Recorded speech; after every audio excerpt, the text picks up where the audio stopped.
Salam dan salam sejahtera Bapak Ibu dan jemaat Tuhan yang ada di GBI WC Latumanten.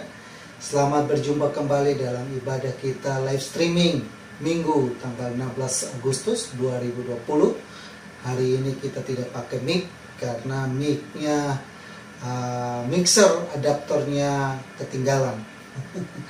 Jadi saya masih pakai suara ruangan ini, tapi saya berharap Bapak Ibu boleh bisa mendengarkannya dengan baik.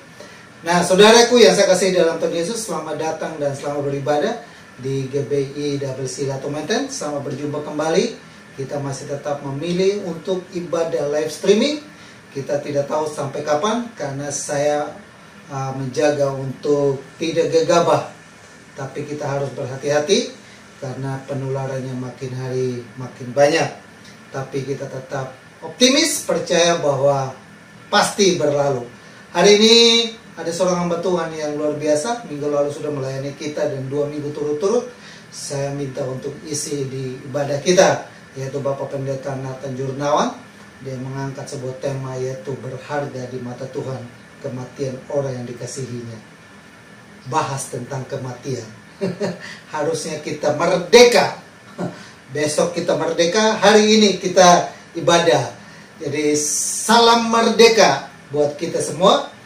Selamat 17 Agustus bagi kita semua, seluruh bangsa Indonesia yang hari ini kita bersuka cita merayakan kemenangan ini. Tuhan begitu baik kepada bangsa ini sehingga kita masih bebas memuji dan memuliakan nama Tuhan di negara kita yang kita cintai. Selamat beribadah, Tuhan Yesus memberkati kita semua. Salam.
ada sebagaimana ku ada, berdiri menghadap tahtamu Bapa. Semua karena anugerah-Mu yang telah selamatkanku. Ku hidup dalam segala kelimpahan, ku layak untuk melayani Tuhan. Semua karena anugerah-Mu tercurah bagiku. Besar anugerah-Mu, berlimpah kasih-Mu. Semakin hari semakin bertambah besar anugerah-Mu.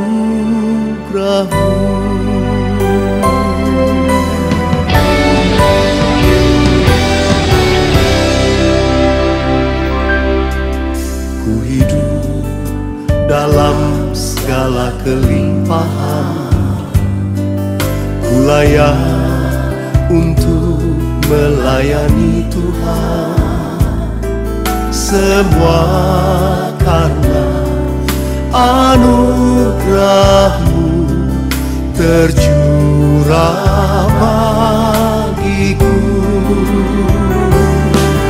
Besar anugerah-Mu, berlimpah kasih-Mu. Semakin hari semakin bertambah besar anugerah-Mu.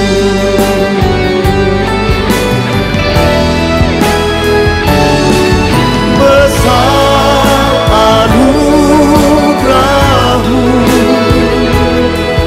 berlimpah kasih-Mu. Semakin hari semakin bertambah besar anugerah-Mu. Semakin hari semakin bertambah besar anugerah-Mu. Besar anugerah-Mu, Yesus.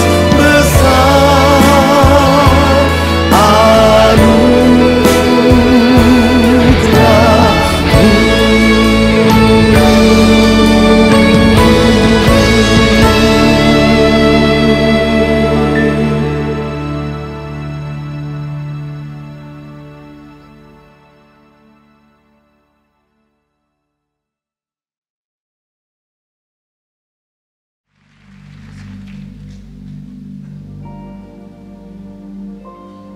Saudara terkasih, ketika mujizat sedang terjadi dalam hidup kita, sakit disembuhkan, berkat begitu melimpah, akan dengan sangat mudah kita berkata, Tuhan, Engkau baik, Tuhan, Engkau sangat baik bagiku. Namun, bagaimana ketika semua hal itu tidak terjadi dalam hidupmu? Bagaimana dengan setiap tarikan dan hembusan nafas? Bagaimana dengan detak jantung yang berdetak dalam hidupmu? Sadarilah saudara,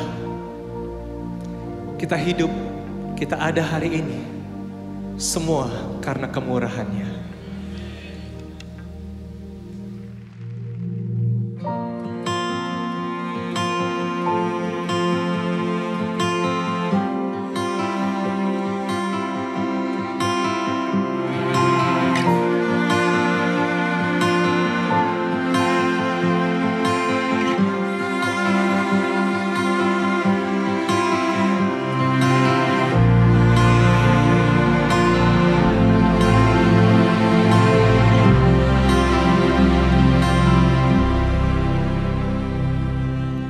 hiasi kehidupanku dengan kemurahan-Mu. Kau rancangkan masa depanku penuh dengan harapan. Aku ada saat ini, semuanya karena kasih-Mu. Aku hidup hari ini, semua berkat kemurahan-Mu.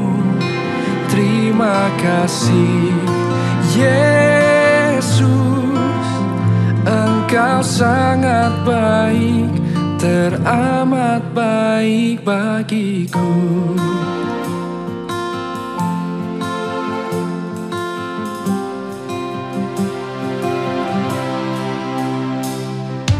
Kau hiasi kehidupanku dengan kemurahan-Mu. Kau rancangkan masa depanku penuh dengan harapan. Aku ada saat ini, semuanya karena kasih-Mu. Aku hidup hari ini, semua berkat kemurahan-Mu. Terima kasih Yesus, Engkau sangat baik, teramat baik. Aku ada saat ini, aku ada, semuanya karena kasih, semua karena kasih. Aku hidup hari ini, semua berkat kemurahan-Mu. Terima kasih Yesus, Engkau sangat baik, teramat baik bagiku.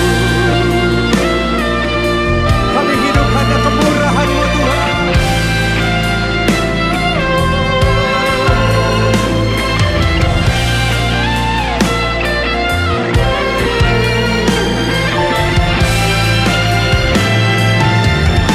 Mari angkat kedua tanganmu, sama-sama katakan. Aku ada saat ini, semuanya karena kasih-Mu. Aku hidup hari ini, semua berkat kemurahan-Mu. Terima kasih Yesus, Engkau sangat baik, teramat baik bagiku. Aku ada saat ini, semuanya karena kasih-Mu. Aku hidup hari ini, semua berkat kemurahan-Mu. Terima kasih Yesus. Terima kasih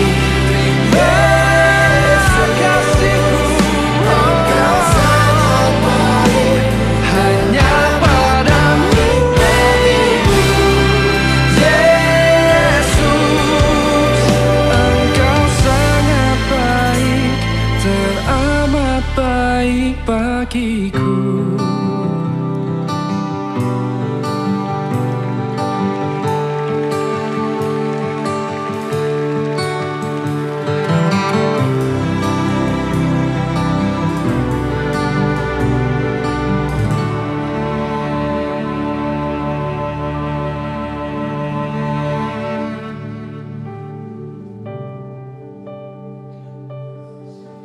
Engkau baik, Engkau baik, Yesus. Engkau sangat baik. Engkau sangat baik. Oh, Yesus. Apapun yang terjadi dalam hidup kami, satu hal yang kami tahu, kami percaya, Engkau Tuhan yang tetap baik, sangat baik, dulu, sekarang, dan selama-lamanya. Ku bersyukur Tuhan, ku bersyukur buat kebaikan-Mu. Oh, terima kasih. Oh, terima kasih Yesus. Engkau baik, Engkau sangat baik. Haleluya.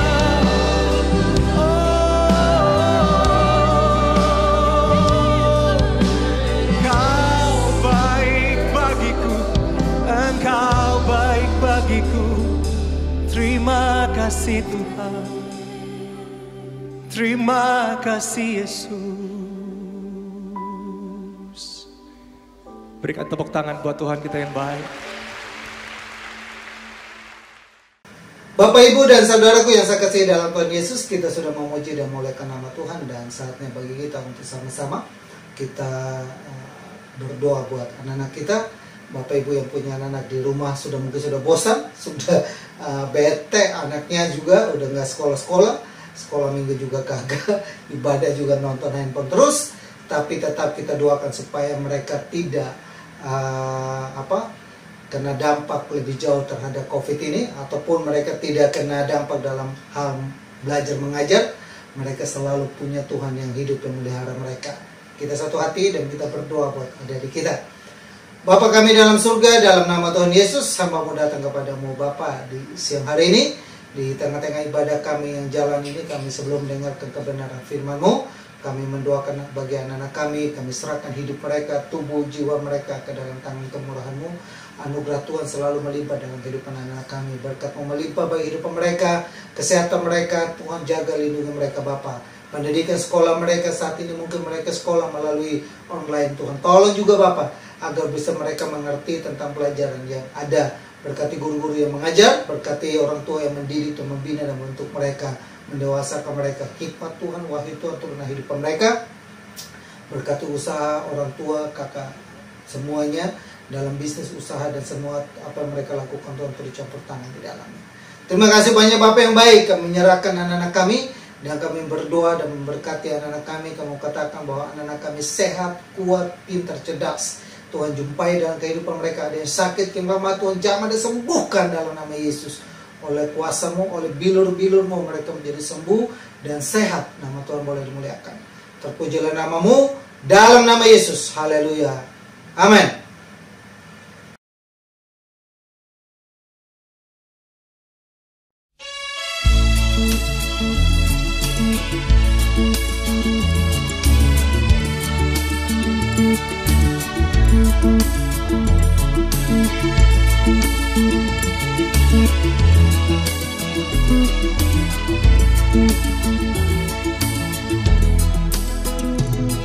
Sangat besar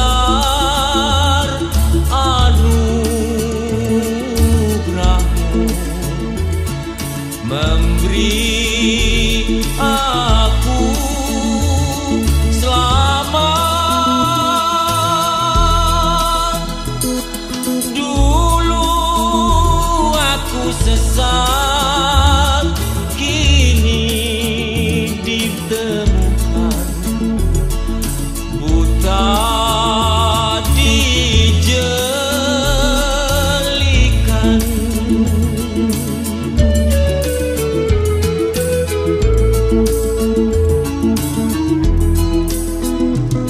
Sungguh besar anugerah-Mu,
dijelikan,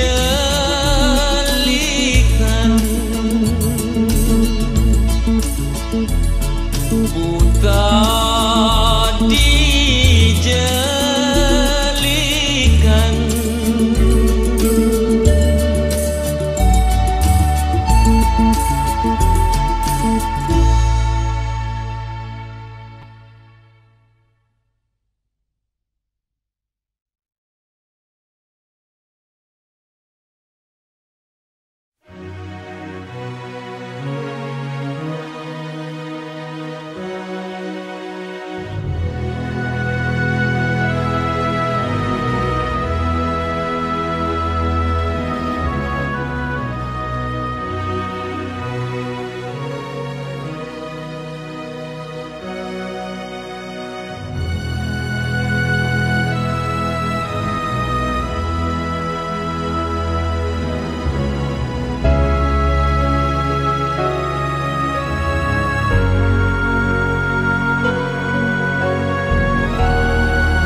Su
Shalom Bapak Ibu dan Saudaraku yang saya kasihi dalam Tuhan Yesus. Saatnya kita akan mendengarkan kebenaran firman Tuhan. Dan saya berharap Bapak Ibu boleh mengikuti kebenaran firman Tuhan ini sampai selesai, sehingga di dalamnya kita boleh dikuatkan, mengerti tentang bersama-sama bahwa kematian kita di mata Tuhan sangat berharga. Saya belum mau mati, ya. Semua orang juga belum mau mati. Tapi kalau hidup kita di dunia ini adalah sementara, kita sedang berjalan menuju kepada kehidupan yang kekal. Namun dalam perjalanan menuju kehidupan kekal, hidup kita harus tahu bahwa kita berharga di mata Tuhan. Tuhan Yesus memberkati. Salam bagi kita semua. Saya persilakan kepada hamba-Nya bahwa Pendeta Nathan Jurnawan yang melayani kita dengan firman Tuhan hari ini. Tuhan Yesus memberkati kita semua. Bapak Ibu, kita sudah mendengarkan pujian dan penyembahan, lagu-lagu yang menyentuh, dan saya yakin di rumah Anda juga mengikuti lagu ini. Kita akan masuk ke dalam firman Tuhan. Sebelumnya kita akan berdoa, mohon Tuhan Yesus pimpin. Mari kita berdoa. Tuhan dan Juru Selamat kami yang hidup, Tuhan yang mengatasi masalah segala kehidupan manusia, Yesus Kristus. Engkau tahu bahwa kehidupan manusia zaman ini mengalami goncangan. Sudah 6 bulan lebih seluruh dunia mengalami goncangan sejak munculnya COVID-19. Satu virus yang begitu lemah kecil namun begitu menggemparkan dunia. Goncangan itu terjadi karena sudah begitu banyak orang yang tertular oleh virus ini, sudah mencapai puluhan juta orang, dan juga yang meninggal sudah mencapai ratusan ribu orang. Bukan hanya kesehatan dan keselamatan jasmani kami terancam, tapi goncangan ekonomi yang dahsyat juga sedang menanti. Seluruh dunia mengalami resesi karena menerapkan lockdown dan khususnya di Indonesia PSBB, sehingga aktivitas ekonomi tidak bisa dijalankan seperti sedia kala. Kelumpuhan ekonomi terjadi di mana-mana. Banyak perusahaan yang ditutup, banyak perusahaan yang bangkrut, banyak karyawan yang di-PHK. Tapi kami percaya apapun yang terjadi, Engkau tidak meninggalkan kami. Saat ini kami akan mendengarkan firman-Mu yang berkaitan dengan kematian. Tuhan pimpin sertai kami di dalam nama Tuhan Yesus Kristus. Amin. Bapak Ibu yang saya kasihi, saya sudah katakan tadi, tema yang akan kita kupas hari ini adalah satu tema yang sangat tidak populer. Tema yang tidak suka didengar oleh orang lain, yaitu kematian. Temanya kematian yang berharga di mata Tuhan. Saya katakan tema ini tidak populer karena rata-rata manusia itu tidak suka mendengar tentang masalah kematian. Bukan hanya zaman sekarang, dari zaman dulu pun sama. Satu ketika Rasul Paulus khotbah di kota Athena. Salah satu khotbah yang dibahas Paulus itu berbicara tentang kematian dan penghakiman. Bagaimana reaksi orang-orang Athena ketika Paulus mulai menyentuh masalah kematian dan penghakiman? Mereka meninggalkan Paulus. Kita coba lihat di Kisah Rasul pasal 17. Kisah Rasul pasal yang ke-17 ayat 33 sampai 34. Kisah Rasul 17, kita lihat ayat yang ke-33. Kisah Rasul pasal 17 ayat 30 sampai 33. Kisah Rasul 17 ayat 30. Dengan tidak memandang lagi zaman kebodohan, maka sekarang Allah memberitahukan kepada manusia bahwa di mana-mana semua mereka harus bertobat. Paulus ajarkan di ayat ini bahwa mereka semua harus bertobat. Kenapa demikian? Karena semua manusia punya dosa. Solusi menyelesaikan dosa di sini adalah supaya mereka bertobat dari kejahatan mereka. Kenapa mesti bertobat? Karena manusia akan mengalami kematian dan penghakiman. Maka di ayat 31 Paulus katakan, karena ia telah menetapkan suatu hari pada waktu mana ia dengan adil akan menghakimi dunia oleh seorang yang telah ditentukannya. Sesudah ia memberikan kepada semua orang suatu bukti tentang hal itu dengan membangkitkan dia dari antara orang mati. Paulus berbicara tentang kematian. Paulus juga berbicara tentang setelah mati bukan habis perkara tapi ada penghakiman. Sebelum kematian itu terjadi, Paulus minta mereka bertobat, bereskan dosa-dosa mereka. Lalu bagaimana reaksi orang-orang Athena ketika Paulus sudah membahas tentang masalah kematian dan penghakiman? Kita lanjutkan ayat yang ke-32. Ketika mereka mendengar tentang kebangkitan orang mati, maka ada yang mengejek dan yang lain berkata, lain kali saja kami mendengar engkau berbicara tentang hal itu. Ayat 33, lalu Paulus pergi meninggalkan mereka. Sebenarnya Paulus itu sedang berkhotbah, menyampaikan kabar gembira. Bagaimana kalian terlepas dari dosa? Dan bagaimana kalian lolos dari penghakiman Tuhan? Dan kalian akan mendapatkan kebangkitan kehidupan yang kekal. Apakah itu menarik bagi mereka? Ternyata tidak.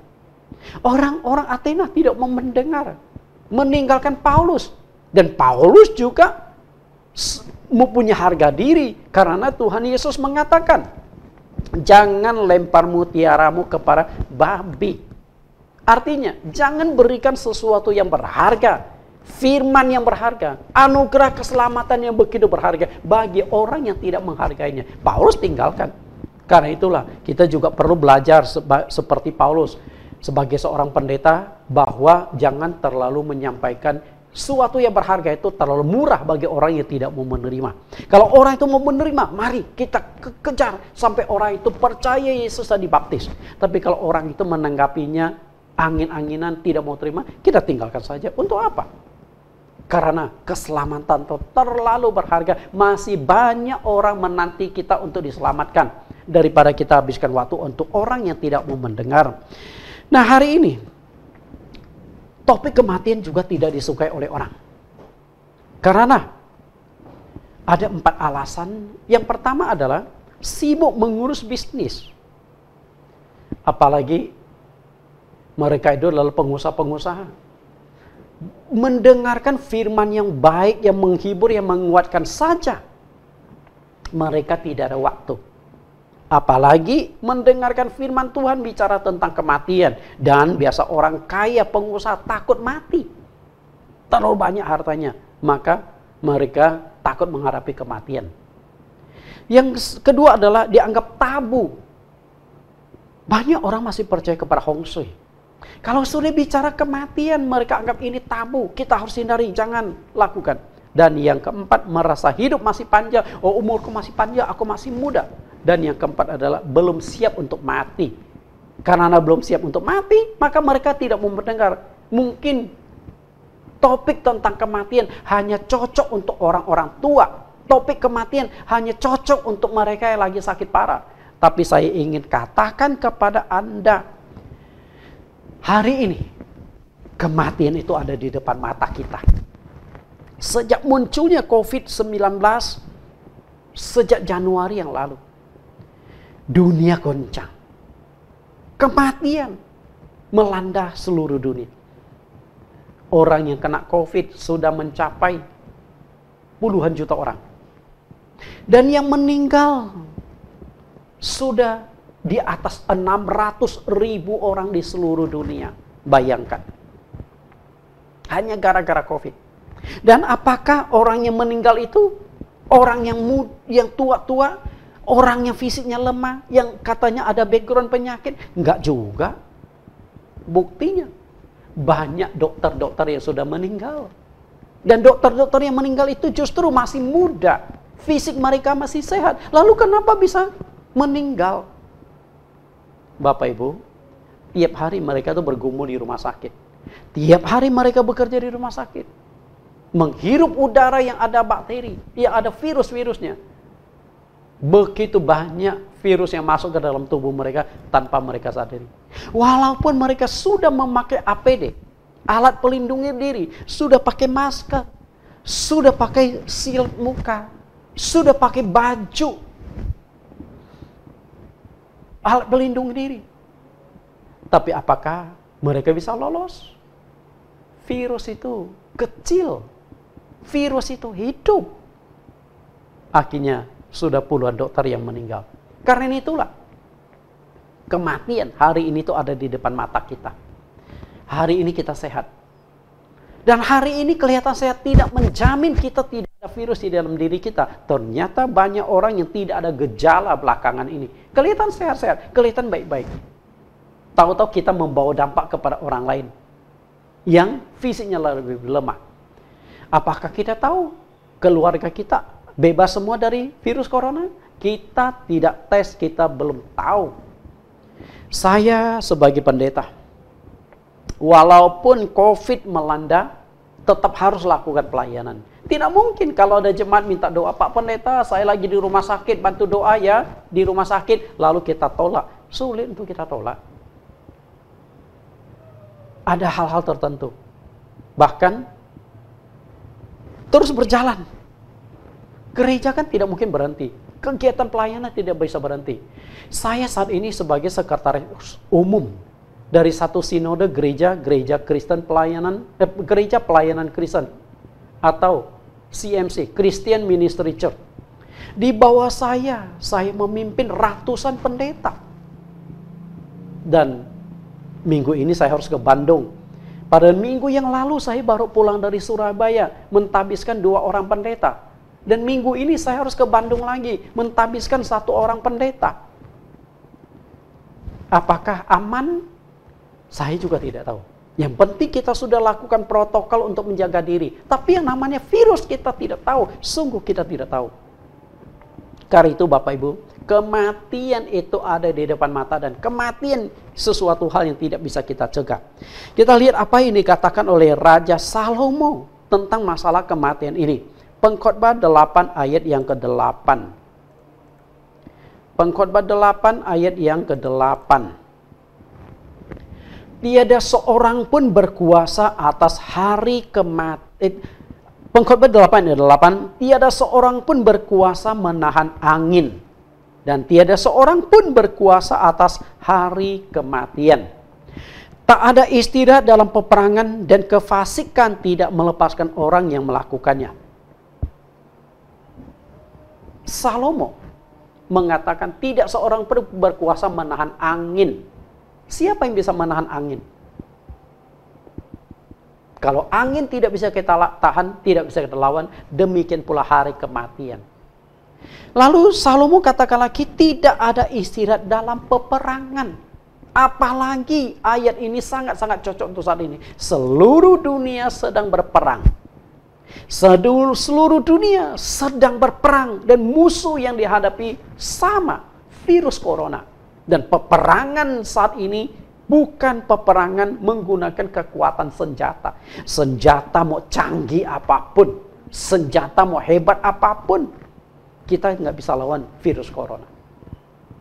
Virus corona hanya bisa dilawan dengan kekebalan tubuh kita. Hanya bisa dilawan suatu saat kalau vaksinnya sudah ditemukan. Dan ingat, bukan berarti virus corona suatu hari akan lenyap dari muka bumi. Tidak. Yang namanya virus tetap akan ada sampai dunia kiamat.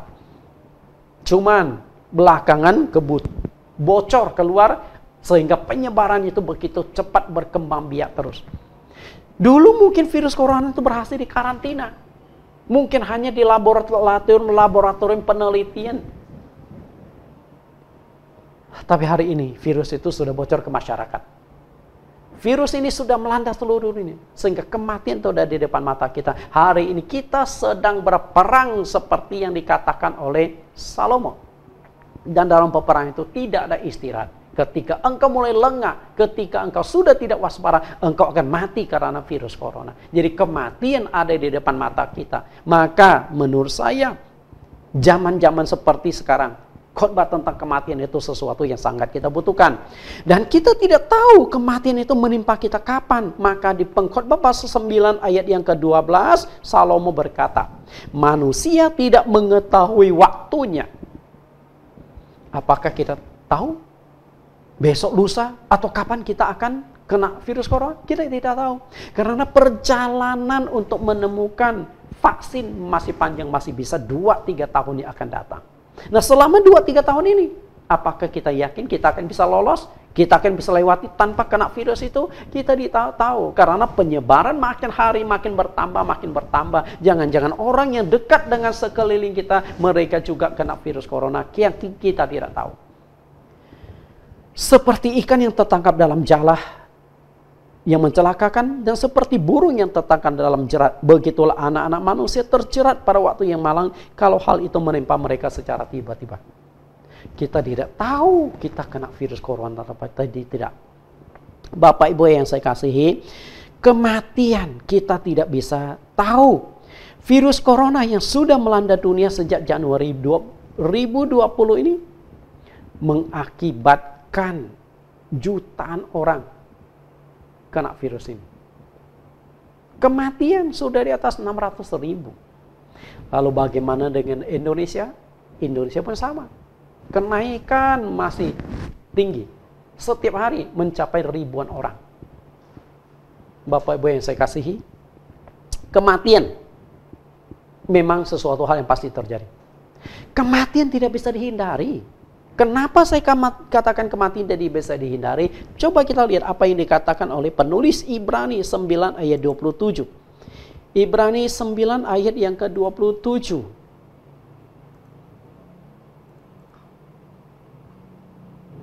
Ayat yang ke-27. Dan sama seperti manusia ditetapkan untuk mati hanya satu kali saja, dan sesudah itu dihakimi. Kematian itu ketetapan Tuhan. Kapan ketetapan itu mulai berlaku? Yaitu sejak nenek moyang kita Adam dan Hawa jatuh dalam dosa. Di dalam Kejadian pasal yang ketiga ayat ke-19, Tuhan berkata, karena engkau dengan berpeluh engkau akan mencari rezeki seumur hidupmu sampai engkau kembali ke dalam debu, karena engkau dari debu dan akan engkau kembali ke dalam debu. Sejak manusia jatuh dalam dosa, hukuman dari dosa itu adalah kematian. Dan ketetapan Tuhan bahwa setiap orang akan mengalami kematian. Hanya cara kematian menimpa setiap orang itu berbeda-beda. Ada orang yang mati karena penyakit. Ada orang yang mati karena kecelakaan. Ada orang yang mati karena dibunuh orang. Ada orang yang mati karena bunuh diri. Dan ada juga yang mati karena binatang atau serangga berbisa. Ular, kelajengking, macam-macam hewan yang bisa juga membunuh orang. Bapak Ibu yang saya kasih. Dan kematian yang saat ini sedang melanda seluruh dunia, membuat heboh dan kepanikan itu adalah kematian karena virus corona. Jadi kematian ada di depan mata dan kita tidak tahu. Bapak Ibu yang saya kasihi di dalam Tuhan Yesus. Walaupun semua orang itu pasti mati. Namun apakah kematian kita berharga atau berharga di mata Tuhan atau tidak? Itu yang perlu kita perhatikan, bahkan kita perjuangkan. Jika kita tahu bahwa kita akan mengalami kematian, kita meninggal, berharga di mata Tuhan atau tidak. Nah, hari ini kita akan lihat bagaimana sih kematian itu berharga di mata Tuhan atau tidak. Kematian kadang-kadang berharga atau tidak, mungkin kita bisa lihat dari dua sudut pandang. Sudut pandang manusia dan sudut pandang Tuhan. Kematian yang berharga menurut sudut pandang manusia, belum tentu kematian itu berharga menurut sudut pandangnya Tuhan. Ada 3 kriteria penentu kematian berharga di mata manusia. Pertama, jika perkabungan itu dihadiri banyak pejabat, orang-orang penting, atau banyak sekali orang yang hadir, kematian itu menjadi semacam pesta dan banyak menyajikan makanan yang enak dan mahal-mahal. Bahkan pulang pun masih ada yang bisa bungkus. Kalau yang datang banyak orang penting, banyak makanan. Dianggap kematian itu berharga di masyarakat. Wah, hebat ya orang terkenal Atau yang kedua, jika banyak karangan bunga yang dikirim. Hari ini mungkin berharga atau tidak di masyarakat kematian seseorang bukan ditentukan oleh kehadiran. Saya baru kehilangan seorang teman yang cukup dekat dengan saya, Bapak Joni. Beliau kemarin meninggal. Dan saya sebagai rekannya, dan saya sebagai pendetanya, tidak bisa antar ke pemakaman. Karena pagi dia masuk rumah sakit, siangnya sekitar jam 9 sudah meninggal. Kena serangan jantung. Dan kena serangan jantung karena sesak napas, lalu rumah sakit memperlakukan dia sebagai pasien COVID. Padahal itu serangan jantung. Ya, hanya karena sesak napas. Dan orang yang jantung juga sesak napas. Dan akhirnya setelah itu langsung dikuburkan pada hari itu juga. Dan saya tidak keburu ke pemakaman. Karena istrinya memberitahukan saya waktu mereka sudah di dalam perjalanan di tol. Memang paginya istrinya sempat menghubungi saya, minta bantu doa. Saya pikir, oke, kita bantu doa. Mungkin tidak parah. Ternyata meninggal. Bapak Ibu saya kasih, hari ini banyak orang hebat, orang penting meninggal. Orang hanya kirim karangan bunga, tidak mau hadir. Takut. Okay? Dan kalau hadir pun tidak bisa tertutup banyak orang karena kita harus menjaga protokol, jaga jarak dan sebagainya. Lalu yang ketiga, jika banyak orang yang menangis, dia anggap kematian itu berharga. Pasangan hidupnya menangis, anak menantu menangis, cucu menangis. Semakin banyak orang menangis, dia anggap ini orang baik. Kematian itu semakin berharga. Maka tidak heran. Zaman dulu di RRC itu ada penangis bayaran. Kenapa ada penangis bayaran? Karena ada orang-orang kaya yang punya gengsi. Jadi dia bayar orang-orang supaya menangis di perkampungan tersebut. Supaya dilihat orang, wah yang menangis banyak orangnya, pasti ini orang baik, orang yang berharga. Bapak Ibu saya kasih, nah itu menurut mata dunia orang-orang yang berharga kematiannya. Tapi di mata Tuhan bukan seperti itu. Kematian yang berharga di mata Tuhan bukan seperti yang ditentukan tadi. Kematian yang berharga itu seperti apa? Kita lihat apa yang dikatakan oleh Mazmur Daud. Mazmur 116 ayat 15. Ini kematian berharga. Mazmur 116. Kita lihat ayat yang ke-15. Mazmur 116 ayat 15. Berharga di mata Tuhan kematian semua orang yang dikasihaninya. Berharga di mata Tuhan. Kematian orang yang dikasihi Tuhan. Bapak Ibu yang saya kasih. Berarti orang yang dikasihi Tuhanlah yang kematian itu berharga di mata Tuhan. Nah, yang perlu kita renungkan sekarang adalah bagaimana menjadi orang-orang yang berharga di mata Tuhan. Ada dua. Pertama, orang yang hidup menurut firman Tuhan adalah orang yang berharga di mata Tuhan. Dan yang kedua adalah orang yang bisa membalas kasih Tuhan adalah orang yang berharga di mata Tuhan. Kita akan kupas kedua hal ini. Orang yang hidup menurut firman Tuhan adalah orang yang berharga di mata Tuhan. Dan itu Tuhan Yesus katakan dengan sangat jelas di Yohanes pasal 14 ayat yang ke-15. Yohanes 14 ayat yang ke-15. Kalau engkau ingin berharga di mata Tuhan, engkau pegang, lakukan ayat ini.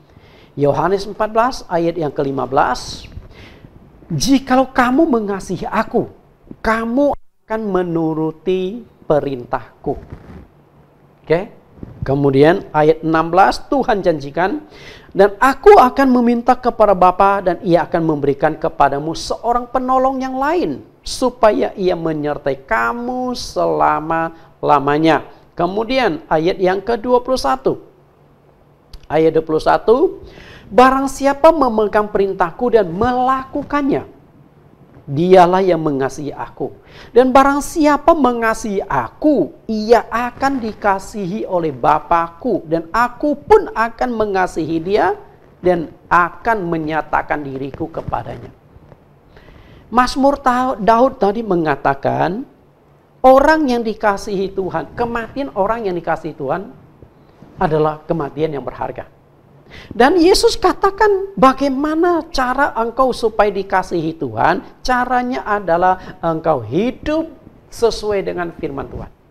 Engkau hidup dengan tuntunan firman Tuhan. Maka kematianmu akan menjadi orang yang berharga.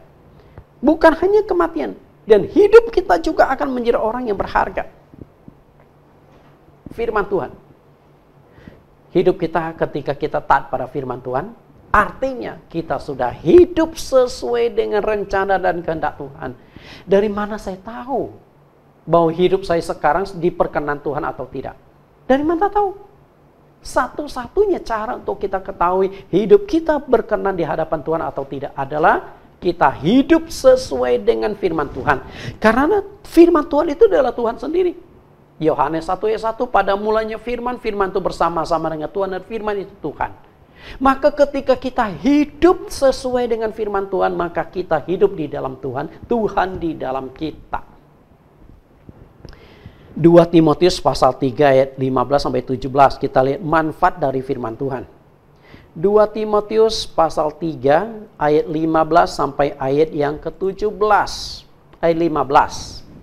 Ingatlah juga bahwa dari kecil engkau sudah mengenal kitab suci yang dapat memberi hikmat kepadamu dan menuntun engkau kepada keselamatan oleh iman kepada Kristus Yesus. Ini adalah perkataan Paulus kepada seorang pelayan muda, Timotius. Dari kecil dia sudah mengenal kitab suci. Artinya dari kecil dia sudah mengenal dan membaca kitab suci. Tentu kitab suci yang dibaca oleh Timotius adalah kitab suci Perjanjian Lama. Kebetulan Timotius ini punya ibu dan punya nenek yang punya iman yang sangat bagus, yang menuntun Timotius untuk dekat dengan Tuhan melalui kitab suci. Lois dan Eunike, nenek dan ibunya adalah orang yang beriman kepada Tuhan. Kedua orang inilah yang menuntun iman Timotius bertumbuh dan melalui tuntunan firman. Maka tidak heran, walaupun Timotius masih muda, tapi dia bisa menjadi rekan kerja Paulus, seorang rasul besar, seorang rasul yang terkenal. Tentu tidak mudah bisa menjadi rekan kerja Paulus kalau dia tidak memiliki akhlak yang baik, kalau dia tidak memiliki iman yang baik, kalau dia tidak memiliki pemahaman yang lumayan dalam terhadap Alkitab, nggak mungkin jadi rekan kerja Paulus. Karena itu, dari kecil sudah belajar kitab suci. Lalu manfaat kitab suci itu apa? Di ayat yang ke-15 sudah dikatakan, memberikan hikmat dan juga menuntun kita menuju pada keselamatan. Ya? Tapi itu berkaitan dengan keselamatan. Lalu bagaimana hidup di dunia? Ayat 16. Segala tulisan yang diilhamkan Allah memang bermanfaat untuk mengajar, untuk menyatakan kesalahan, untuk memperbaiki kelakuan, dan untuk mendidik orang dalam kebenaran. Dengan demikian, tiap-tiap manusia kepunyaan Allah diperlengkapi untuk setiap perbuatan yang baik. Firman Tuhan bermanfaat untuk mengajar kita. Mengajar bagaimana kita harus hidup. Firman Tuhan menyatakan kesalahan kita. Artinya mana yang boleh dilakukan, mana yang tidak boleh kita lakukan. Karena kalau kita melakukan apa yang tidak boleh dilakukan, kita melanggar firman Tuhan. Hidup kita pasti tidak diperkenan Tuhan.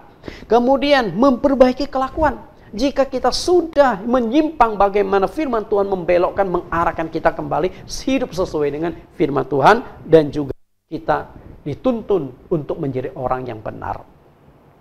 Alkitab adalah penuntun. Karena orang yang berharga di mata Tuhan adalah orang yang hidup sesuai dengan tuntunan firman Tuhan.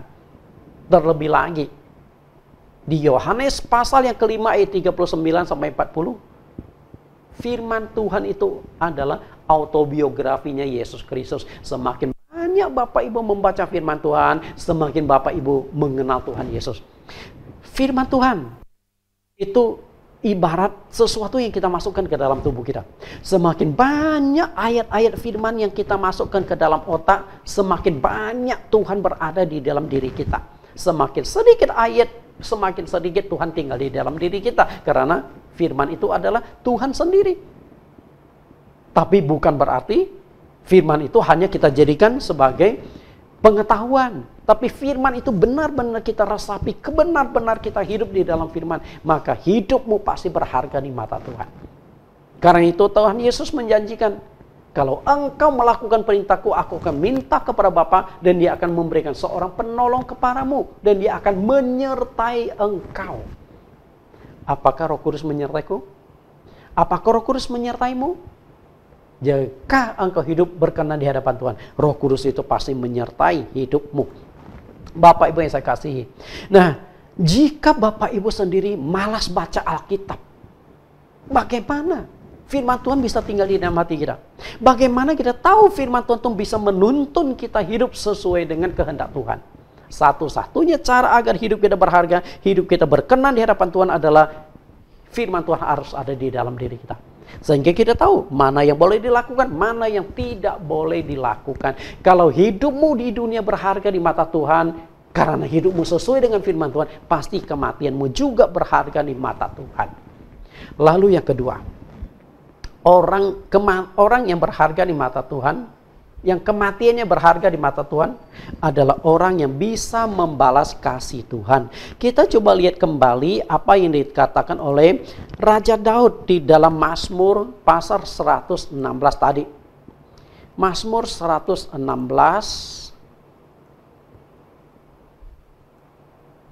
Oke, Mazmur 116. Kita lihat kembali dari ayat 15 ke bawah. Yes, dia 15 ke atas. Kita baca dari ayat yang ke-12 sampai ayat yang ke-15. Di ayat 15 tadi kita sudah baca, oke? Tapi kita akan baca ulang. Mazmur 116 ayat yang ke-13. Ayat yang ke-12. Bagaimana akan kubalas kepada Tuhan segala kebajikannya kepadaku? Bagaimana akan kubalas? Dan siapa yang bisa membalas kebaikan Tuhan? Tidak akan sanggup.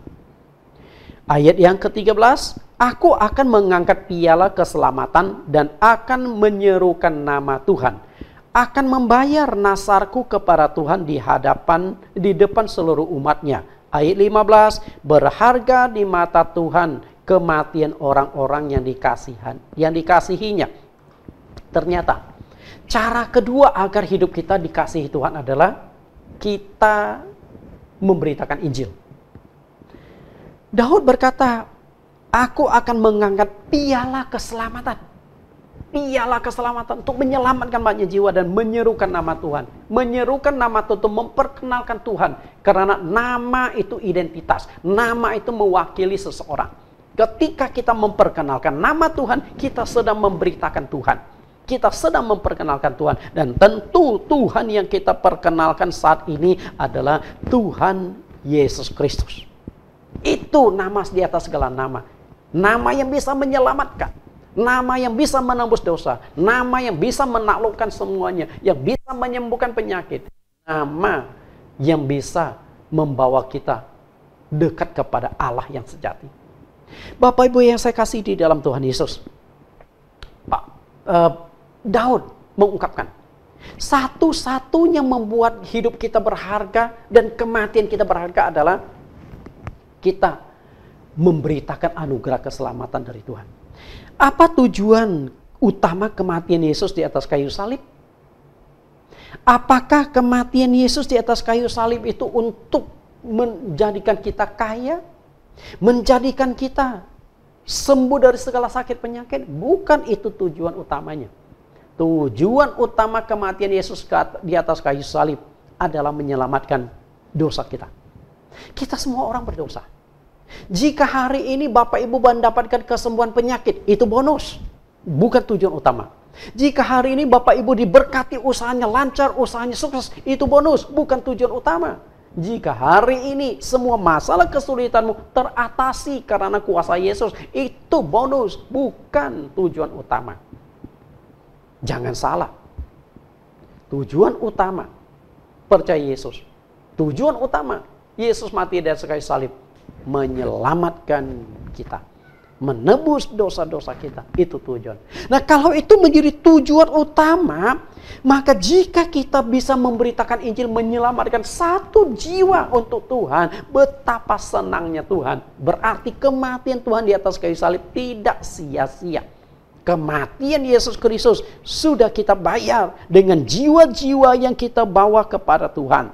Di Alkitab mengatakan, satu jiwa saja bertobat akan membuat sorga goncang. Lihat Lukas pasal yang ke-15. Lukas pasal yang ke-15.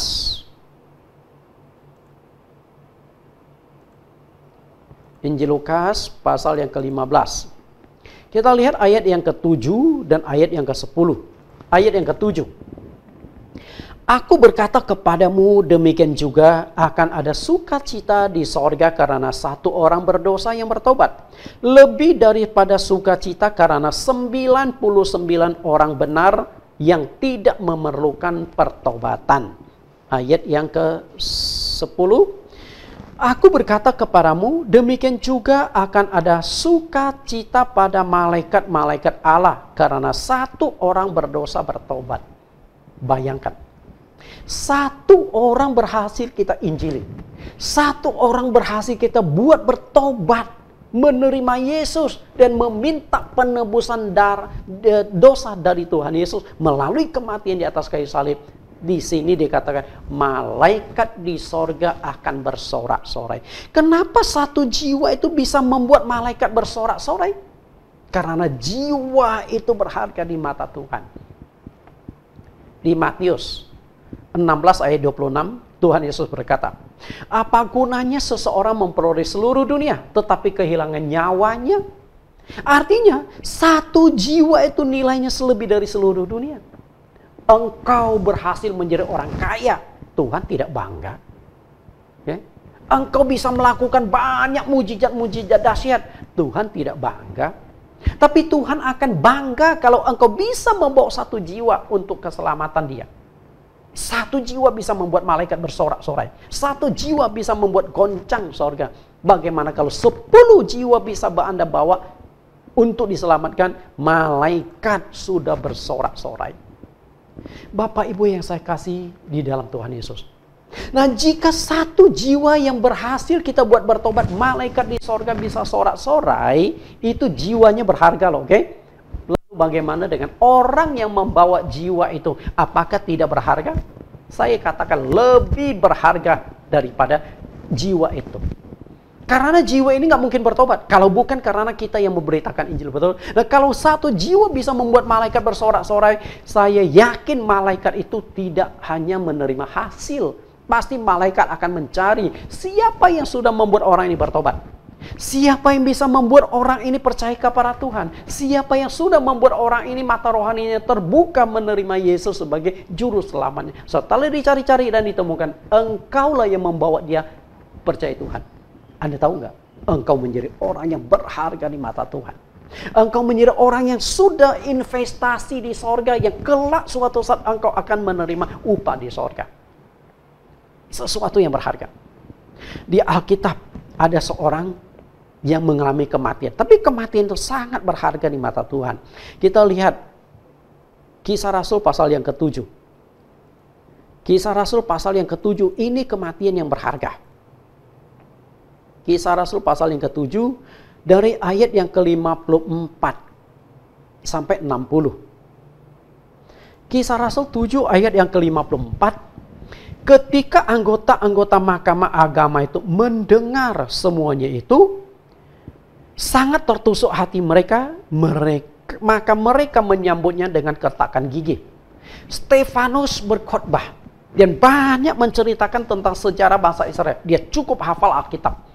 Tadi saya sudah katakan, orang yang berharga di mata Tuhan adalah orang yang hidup sesuai dengan firman Tuhan. Bagaimana dia bisa hidup sesuai dengan firman Tuhan kalau di dalam otaknya kosong dengan firman? Dan Stefanus adalah orang yang berharga sekali di mata Tuhan. Dia hafal sekali sejarah bangsa Israel. Maka di Kisah Rasul pasal 6, pasal 7, Stefanus bersaksi. Dia menceritakan latar belakang kehidupan sejarah bangsanya. Saya yakin ketika dia berbicara begitu lancar dan tidak buka Alkitab. Karena itu sejarah bangsa dia. Okay? Nah, selesai dia berkhotbah tentang sejarah bangsa dan khotbahnya agak keras, ternyata menyinggung Mahkamah Agama. Sehingga mereka marah.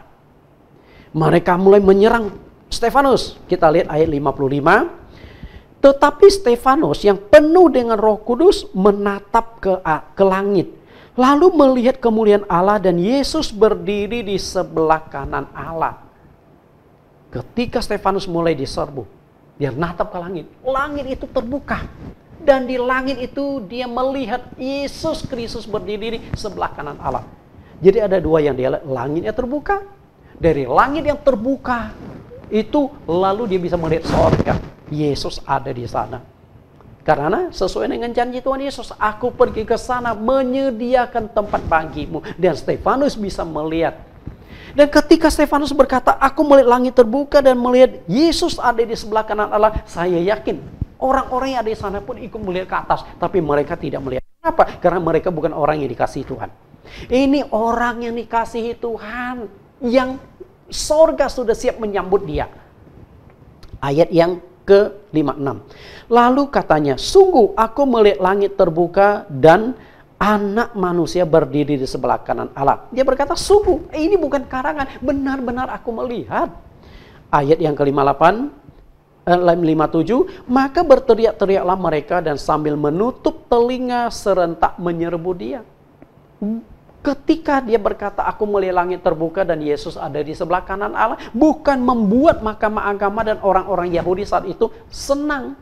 Tidak, karena mereka memang tidak suka Yesus, makanya dibunuh, disalibkan. Apalagi Yesus dianggap menghina Allah, menyamakan dirinya dengan Allah. Karena Yesus pernah berkata, aku anak Allah, mereka anggap itu penghinaan kepada Allah. Bagaimana kisah selanjutnya ayat 58. Mereka menyeret dia keluar kota lalu melemparinya. Dan saksi-saksi meletakkan jubah mereka di depan kaki seorang anak muda yang bernama Saulus. Sedang mereka melempari, Stefanus berdoa. Katanya, ya Tuhan Yesus, terimalah rohku. Sambil berlutut ia berseru dengan suara nyaring. Tuhan, janganlah tanggungkan dosa ini kepada mereka. Dan dengan perkataan itu meninggallah ia. Bapak Ibu yang saya kasih. Kematian Stefanus adalah kematian yang sangat-sangat berharga di mata Tuhan. Bagi manusia, dia mati dibunuh. Tapi bagi Tuhan, dia adalah pahlawan. Malaikat di sorga yang sudah bersorak-sorai karena banyak jiwa yang dituntut oleh Stefanus mengenal Tuhan. Sudah siap menyambut kedatangan Stefanus dengan pesta pora.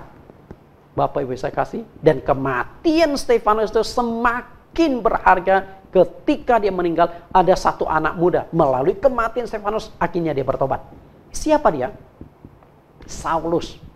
Siapa yang sanggup menginjili Saulus? Siapa yang berani menginjili Saulus? Boro-boro menginjili Saulus, mengaku di depan Saulus, aku pengikut Yesus saja, nyawamu terancam.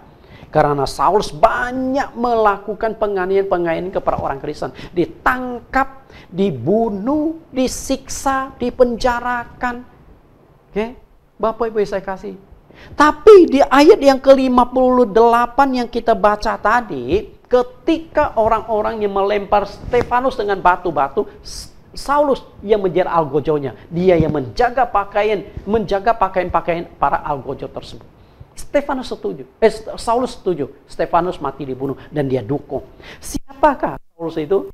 Dia mempunyai hubungan yang sangat dekat dengan anggota mahkamah agama. Dan kemungkinan Saulus itu adalah salah satu pengurus di mahkamah agama itu. Dan mahkamah agama itu justru yang menjatuhkan hukuman mati kepada Yesus Kristus. Karena itu di Kisah Rasul pasal yang ke-9. Menceritakan pertobatan Saulus. Dia berhasil mendapatkan surat kuasa dari mahkamah agama yang akan dia bawa ke pejabat di kota Damsyik, bahwa aku dapat kuasa agar orang-orang Kristen di sini dianiaya, disiksa. Dan saat itulah dia bertobat. Dan setelah Saulus bertobat, Bapak Ibu tahu nggak? Dia selalu membawa nama Stefanus ke dalam pelayanan dia. Dia menceritakan bahkan saat kematian Stefanus itu sangat berkesan kepada Paulus. Coba kita lihat Kisah Rasul 22 ayat 20. Kisah Rasul pasal 22 ayat yang ke-20. Di dalam Kisah Rasul ada 3 kali mencatatkan pertobatan Saulus. Kenapa 3 kali mencatatkan pertobatan Saulus? Karena pertobatan Saulus itu sangat fenomenal. Dan Saulus menjadi seorang rasul yang sangat berharga di mata Tuhan. Karena banyak menulis kitab suci, banyak melakukan pelayanan, banyak mentobatkan orang.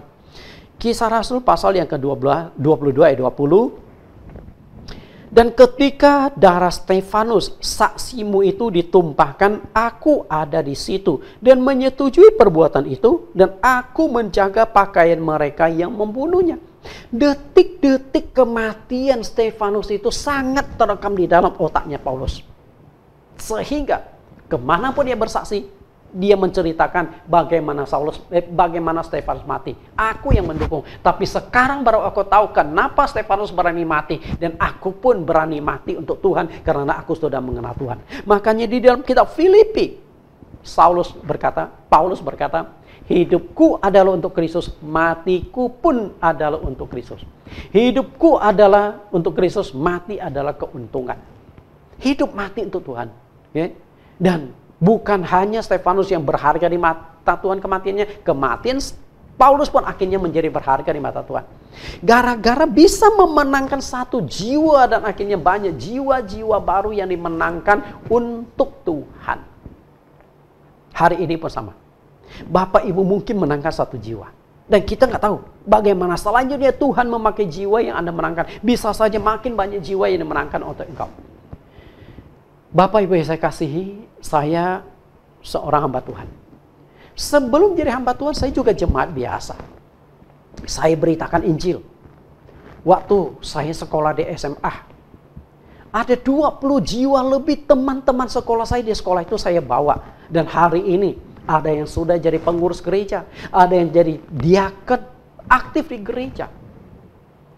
Karena itu saya menangkan satu jiwa. Dan ada beberapa pendeta yang berhasil saya injil, yang jemaat yang saya injil, dan bahkan sekarang sudah menjadi pendeta. Bapak Ibu, mungkin pelayanan saya tidak seluas mereka, tapi mereka bisa menjangkau lebih luas lagi, berharga di mata Tuhan. Ketika Bapak Ibu bisa memenangkan jiwa, maka Bapak Ibu akan menjadi orang yang berharga di mata Tuhan. Karena itu, hari ini, kematian ada di depan mata kita. Namun jangan kematian yang sia-sia. Kematian di luar kebenaran. Kematian engkau tidak mengenal Tuhan. Kematian tidak kenal Tuhan dan mati karena corona lagi. Itu kematian yang benar-benar menyedihkan. Kita lihat satu ayat terakhir sebagai kesimpulan. Daniel pasal 12 ayat 3 dan 13. Daniel pasal yang ke-12 ayat 3 dan 13. Kitab Daniel pasal yang ke-12, kita lihat ayat 3 dan ayat 13. Ayat 3, dan orang-orang bijaksana akan bercahaya seperti cahaya cakrawala, dan yang telah menuntun banyak orang kepada kebenaran akan seperti bintang-bintang tetap untuk selama-lamanya. Bintang itu adalah sesuatu yang berharga. Menjadi bintang, bintang kelas, bintang film, dianggap sesuatu yang memberikan dampak. Okay? Sesuatu yang berharga. Bayangkan kalau bintang film, dia terkenal sekali main film, artis, sekali dia nyanyi puluhan juta. Semakin terkenal si artis ini, dia semakin mahal bayarannya. Bahkan ada artis sekali mempanggung, bayaran itu ratusan juta rupiah. Artinya orang ini kan menjadi orang berharga. Kenapa? Karena ada potensi. Demikian pula hari ini. Kalau engkau bisa membawa banyak jiwa-jiwa kepada Tuhan, engkau akan menjadi artis-artisnya Tuhan. Engkau menjadi sesuatu yang berharga. Engkau menjadi seseorang yang bisa menyenangkan Tuhan. Dan ketika kita bisa menyenangkan Tuhan, kita pasti dikasihi Tuhan. Dan ketika kita mati, kita pun berharga di mata Tuhan. Daniel adalah seorang nabi, dan melalui jabatan di kerajaan Babel, kerajaan Media Persia, banyak orang yang akhirnya mengenal Allah yang disembah oleh Daniel. Okay? Karena banyak orang mengenal Allah melalui Daniel, maka Daniel itu juga berharga. Sehingga Tuhan berkata kepada Daniel di ayat 13, tetapi engkau pergilah sampai tiba akhir zaman, dan engkau akan beristirahat dan akan bangkit untuk mendapat bagianmu pada kesudahan zaman. Istirahatlah. Nanti engkau akan bangkit dan engkau akan dapat upah karena engkau sudah memenangkan banyak jiwa. Bapak Ibu yang saya kasih di dalam Tuhan, di zaman COVID ini, setiap saat bisa meninggal. Orang-orang yang mungkin kita kenal kemarin, apakah mereka sudah percaya Yesus? Kalau belum, mari kita manfaatkan momen yang sangat penting ini, memenangkan jiwa. Walaupun kita mungkin tidak bisa lakukan secara langsung, tetapi kita bisa lakukan secara online. Kita bisa kirim WhatsApp, kita bisa kirim video-video khotbah. Saya banyak khotbah-khotbah di video. Dan banyak orang yang menonton. Saya rindu kebenaran itu semakin diberitakan. Mungkin saya tidak bisa ke Amerika, tidak bisa ke Eropa, tidak bisa ke RRC. Tapi khotbah saya bisa ditonton di seluruh dunia. Khotbah-khotbah di YouTube saya bisa di-download sampai di Afrika. Kerinduan saya adalah saya tidak bisa menjangkau mereka secara langsung, tetapi melalui video-video khotbah, video-video pengajaran, saya rindu agar mereka tuh mengenal kebenaran, mengenal Tuhan Yesus, sehingga kematian mereka juga kematiannya berharga. Tuhan Yesus memberkati. Semoga firman Tuhan ini menuntun kita menjadi orang yang berharga di mata Tuhan. Dan hidup kita berharga, mati kita pun pasti berharga di mata Tuhan. Dengan demikian, hidupmu di dunia bukan hanya numpang lewat, tapi hidup yang punya makna, hidup yang punya harga. Tuhan Yesus berkati. Kita tundukkan kepala kita berdoa. Tuhan dan Juru Selamat yang hidup, terima kasih kami sudah mendengarkan kebenaran firman-Mu pada saat ini. Semoga kebenaran ini membuat kami mengerti bagaimana kami menjalani hidup. Agar hidup kami berharga di mata-Mu dan kematian kami juga berharga di mata-Mu. Mau atau tidak mau, suka atau tidak suka, kematian merupakan topik yang sangat penting untuk kami bahas pada saat ini. Karena kematian ada di depan mata kami. Kematian ada di hadapan kami. Mungkin bisa menimpa kami, menimpa orang-orang dekat kami, menimpa tetangga kami, rekan kerja kami. Karena virus corona telah membuat banyak sekali korban. Sudah puluhan ribu jiwa yang korban karena virus corona. Semoga Tuhan tetap melindungi kami, memakai kami, supaya membawa banyak jiwa yang dimenangkan untuk Engkau. Terima kasih Tuhan. Demikian doa permohonan kami dalam nama Tuhan Yesus Kristus. Amin. Ya Bapak Ibu dan Saudaraku yang saya kasihi dalam Tuhan Yesus, kita sudah mendengarkan kebenaran firman Tuhan dan saya percaya kita semua sudah mengerti bersama bahwa kematian kita sangat berharga di mata Tuhan. Seperti Stefanus, kematiannya dia bisa melihat langit terbuka, Yesus duduk sebelah kanan Allah. Yesus berkata, aku tinggal sesaat lagi dan aku akan kembali kepadamu. Aku pergi kepada Bapa dan menyediakan tempat bagimu. Kalaupun nanti satu saat kita meninggal, kita ada di tempat yang disediakan Tuhan Yesus buat kita. Amin ya. Maka kita tadi sudah dengar bahwa tujuan utama Tuhan menciptakan kita dan menyelamatkan kita adalah kita harus pergi menyelamatkan jiwa. Jiwa itu sangat berharga Bapak Ibu. Tadi Bapak Pendeta Nathan sudah jelaskan bahwa satu jiwa di surga itu, satu jiwa itu bisa mengguncangkan surga. Mau mengguncangkan surga supaya semua surga, malaikat surga semua bersorak muliakan nama Tuhan. Selamatkan istrimu, selamatkan suamimu, selamatkan anak-anakmu, selamatkan orang tuamu, selamatkan kakak adikmu, sepupumu, sanak saudaramu. Doakan mereka terus. Ya, tetap kita nggak usah perlu pikir saya udah ngajak ke gereja Pak Kem, saya sudah nginjilin dia juga. Kita tetap berdoa. Kita sudah sampaikan firman Tuhan, kita doakan saja, serahkan. Satu saat Tuhan sendiri menuntun dia, temukan Yesus dalam hidupnya. Bapak Ibu yang saya kasihi, kita percaya bahwa kematian kita berharga karena kita telah melakukan amanat agung Tuhan Yesus dalam hidup ini. Tuhan menghargai itu dan Tuhan menyediakan mahkota buat kita. Kiranya firman Tuhan ini memberkati kita dan kami mengucapkan terima kasih kepada Bapak Pendeta Nathan Jurnawan buat pelayanan firman Tuhan hari ini dan juga buat semua yang ada. Kita yang sudah menyaksikan live streaming kami hari ini. Tuhan Yesus memberkati. Jemaat Tuhan di GBI WC Latu Menten, Tuhan Yesus memberkati. Yang menyaksikan di Facebook, yang menyaksikan di channel YouTube baik yang di Camp maupun di GBI WC Latu Menten, semua diberkati Tuhan. Amin. Tidak ada satupun yang saya selalu berdoa buat kita agar kita selalu aman dalam pemeliharaan Tuhan. Mari kita satu hati dan kita akhiri ibadah kita di siang hari ini.